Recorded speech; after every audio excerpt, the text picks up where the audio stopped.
నమస్కారం. ఈరోజు మనం దేవీ భాగవతం నుంచి ఒక అద్భుతమైన గాథను విశ్లేషించబోతున్నాం.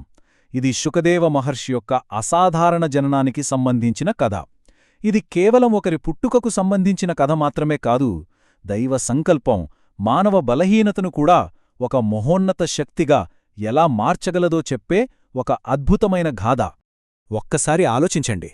ఒక గొప్ప మహర్షికి కలిగిన ఒక క్షణికమైన బలహీనత, మనసులో రేగిన ఒక చిన్న అలజడి, వీటికి ఒక దైవిక వరం తోడైతే స్వచ్ఛమైన జ్ఞానస్వరూపం ఆవిర్భవించడం సాధ్యమా? ఎలా? ఈ కథలోని అసలు రహస్యం ఇదే. ఈ విశ్లేషణలో దీని గురించే మనం లోతుగా తెలుసుకోబోతున్నాం. సరే, ఇక కథలోకి వెళ్దాం. మొదటి భాగం, ఒక మహర్షి క్షణిక కలకలం. అసలు కథ ఇక్కడే మొదలవుతుంది, వ్యాసుడు, ఘృతాచి అనే అప్సరస మధ్య జరిగిన ఒక సంఘటనతో. ఒకసారి ఏమైందంటే, వ్యాసమహర్షి తపస్సు చేసుకుంటుండగా దేవలోక అప్సరసైన ఘృతాచి ఎదురుగా వచ్చింది.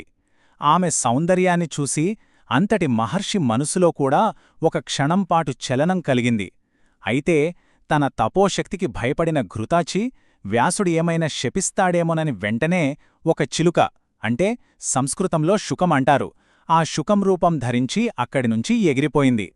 మరి దీనర్థం వ్యాసుడు తన మనసుని అదుపు చేసుకోలేకపోయాడు అనేనా? అస్సలు కాదు. ఎందుకంటే ఇది కేవలం ఒక బలహీనమైన క్షణం కాదు, ఇదొక పెద్ద దైవ సంకల్పంలో భాగంగా ముందే నిర్ణయించబడిన ఒక సంఘటన. చూడండి, ఎంతటి గొప్ప ఆత్మలకైనా ఇలాంటి పరీక్షలు ఎదురవుతాయి, కాని ఆ పరీక్షలు కూడా ఒక గొప్ప ప్రణాళికలో భాగమే అని ఈ సంఘటన మనకు తెలియజేస్తుంది. ఇక రెండవ భాగానికి వద్దాం. అరణి నుండి జ్ఞానజననం. ఇక్కడే అసలు అద్భుతం జరిగింది. శుకదేవుని ఆవిర్భావం గురించి తెలుసుకుందాం. ఆ మానసిక కలత నుండి బయటపడటానికి వ్యాసుడు వెంటనే యజ్ఞం కోసం అగ్నిని పుట్టించే ప్రక్రియ మొదలుపెట్టాడు. అరణి అనే రెండు పవిత్రమైన కర్రలను ఒకదానికొకటి రుద్దటం ప్రారంభించాడు. ఆ సమయంలో ఆయన వీర్యం ఆ అరణీకట్టెలపై పడింది. అయినా సరే వ్యాసుడు ఆ పనిని ఆపకుండా కొనసాగించాడు. ఇక చూడాలి, ఆ అరణి మధ్య నుండి యజ్ఞాగ్నిలా ప్రకాశిస్తున్న ఒక తేజోమయమైన బాలుడు ఉద్భవించాడు. ఆయనే శుకదేవుడు. అలా స్త్రీ ప్రమేయం లేకుండా అగ్ని నుండి జన్మించిన ఆ బాలుడిని చూసి వ్యాసుడు మొదట ఆశ్చర్యపోయాడు. కాని వెంటనే ఆయనకొక విషయం గుర్తుకొచ్చింది. ఇది ఎప్పుడో పరమశివుడు ప్రసాదించిన వరం యొక్క ఫలితమని. ఇది కేవలం శారీరక జననం కాదు, ఇది జ్ఞానం యొక్క జననం. ఇక ఆ అద్భుత శిశువు రాకను ప్రకృతి, దేవలోకం అన్నీ కలిసి పండగలా జరుపుకున్నాయి. సాక్షాత్తు గంగామాత హిమాలయాల నుండి ప్రవహించి వచ్చి ఆ బాలుడికి స్నానం చేయించింది. దేవతలు పూలవర్షం కురిపించారు, గంధర్వులు, అప్సరసులు ఆనందంతో నాట్యం చేశారు. అంతెందుకు, ఆకాశం నుండి ఒక ఋషికి అవసరమైన దండం, కమండలం, కృష్ణాజినం అన్నీ వాటంతటా అవే కిందకు దిగొచ్చాయి. సరే, ఇప్పుడు మూడవ భాగం. ఇది చాలా ఆసక్తికరంగా ఉంటుంది. గురువును చేరిన జ్ఞాని. పుట్టుకతోని సర్వజ్ఞాని అయిన శుకదేవుడు ఆ తర్వాత ఏం చేశాడో చూద్దాం. ఇది మామూలు విషయం కాదు.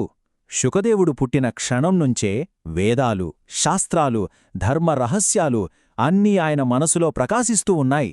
అందుకే వ్యాసుడు ఘృతాచి చిలుక రూపంలో కనిపించిన ఆ సంఘటనను గుర్తుచేసుకుని తన కుమారునికి శుక అని నామకరణం చేశాడు. అయితే ఇక్కడ మనం గమనించాల్సిన ఒక అత్యంత కీలకమైన విషయం ఉంది. పుట్టుకతోనే సర్వజ్ఞానం ఉన్నప్పటికీ శుకదేవుడేం చేశాడో తెలుసా? ఎంతో వినయంతో దేవతల గురువైన బృహస్పతి దగ్గరకు వెళ్ళి సాంప్రదాయబద్ధంగా గురుకులంలో విద్యను అభ్యసించాడు. అంటే సహజంగా ఎంత ప్రతిభ ఉన్నా గురువు మార్గదర్శకత్వం, సంప్రదాయాన్ని గౌరవించడం ఎంత ముఖ్యమో ఈ సంఘటన మనకు చూపిస్తుంది. ఇక నాలుగవ భాగం, గృహస్థధర్మంపై వ్యాసుని బోధ. విద్య పూర్తి చేసుకుని తిరిగి వచ్చిన శుకదేవునికి అతని తండ్రియైన వ్యాసుడు ఒక అద్భుతమైన పాఠం చెప్పారు. అదేంటో ఇప్పుడు చూద్దాం. శుకదేవుడు వైరాగ్యం వైపు మొగ్గు చూపుతుంటే వ్యాసుడు గృహస్థాశ్రమం యొక్క గొప్పతనాన్ని వివరించాడు. వైరాగ్య మార్గం గొప్పదే కాని దానితో పోలిస్తే గృహస్థ జీవితం తక్కువేం కాదు.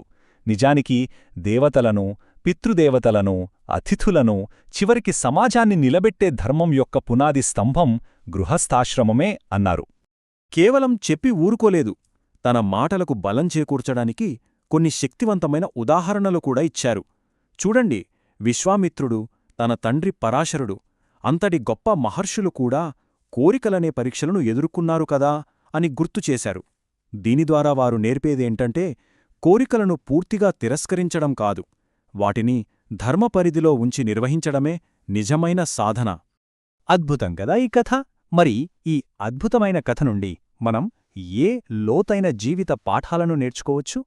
మొదటి కీలక పాఠం: జీవితంలో ఒక పొరపాటు జరిగినా, ఒక బలహీన క్షణం ఎదురైనా అంతటితో ఒకరి విధి ముగిసిపోదు. దైవ అనుగ్రహముంటే అదే ఒక గొప్ప పరివర్తనకు మూలం కావచ్చు. మన దృష్టిలో పతనంగా కనిపించే సంఘటనే ఒక ఉన్నతమైన మార్గానికి మలుపు కావచ్చు. ఇక రెండవ పాఠం: దైవ సంకల్పం మన మానవ తర్కానికి అందనిది. శుకదేవుని జననం లాంటివి మనకు అసాధ్యమని అనిపిస్తాయి, కాని దైవానుగ్రహం ఉంటే అలాంటివి కూడా చాలా సహజంగా జరిగిపోతాయి.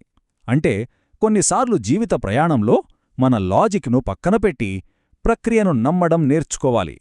మూడవది, పుట్టుకతో ఎంత ప్రతిభ ఉన్నా సరే, ఒక గురువును వెతకడానికి అవసరమైన వినయం, నేర్చుకోవడానికి కావలసిన క్రమశిక్షణ లేకపోతే ఆ ప్రతిభ అసంపూర్ణమే.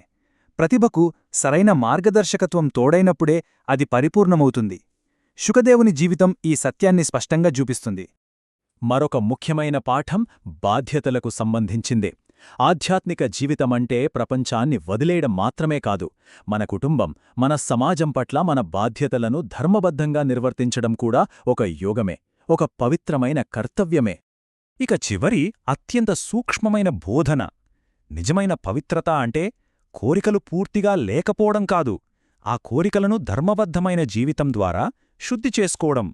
మానవ సహజమైన ప్రవృత్తులను అణచివేయడానికి ప్రయత్నించడం కాకుండా వాటిని సరైన మార్గంలో నడిపించడమే అసలైన లక్ష్యం. చివరిగా ఒక ఆలోచింపజేసే ప్రశ్నతో ముగిద్దాం. మన జీవితంలో కూడా ఇలాంటి బలహీన క్షణాలు, కలతలు వస్తూ ఉంటాయి కదా. మరి అవే ఒక కొత్త జ్ఞానమార్గానికి, ఒక కొత్త జీవిత పరమార్థానికి బీజాలుగా మారవచ్చేమో కదా. వ్యాసునివలే ఎదురైన సవాలుకు కృంగిపోకుండా ముందుకు సాగగలిగితే మన జీవితంలో కూడా ఒక కొత్త జ్ఞానోదయం జన్మించవచ్చేమో. ఆలోచించండి.